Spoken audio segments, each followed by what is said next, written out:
والقلم وما يسطرون ما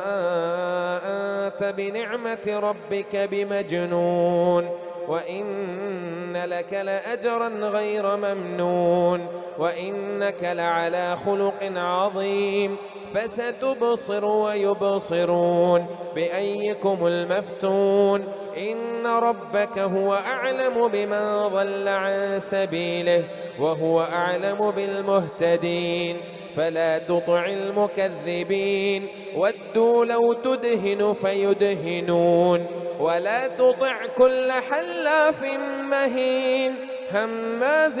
مشاء بنميم مناع للخير معتد أثيم عتل بعد ذلك زنيم أن كان ذا مال وبنين إذا تتلى عليه آياتنا قال أساطير الأولين سنسمه على الخرطوم إنا بلوناهم كما بلونا أصحاب الجنة إذ أقسموا ليصرمنها مصبحين ولا يستثنون فطاف عليها طائف من ربك وهم نائمون فأصبحت كالصريم فتنادوا مصبحين أن اغدوا على حرثكم إن كنتم صارمين فانطلقوا وهم يتخافتون ألا يدخلنها اليوم عليكم مسكين وغدوا على حرد قادرين فلما رأوها قالوا إنا لضالون بل نحن محرومون قال أوسطهم ألم أقل لكم لولا تسبحون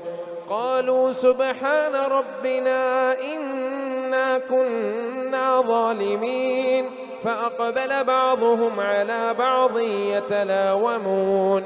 قالوا يا ويلنا إنا كنا طاغين عسى ربنا أن يبدلنا ربنا خيرا منها إنا إلى ربنا راغبون عسى ربنا أن يبدلنا خيرا منها إنا إلى ربنا راغبون كذلك العذاب ولعذاب الآخرة أكبر لو كانوا يعلمون إن للمتقين عند ربهم جنات النعيم أفنجعل المسلمين كالمجرمين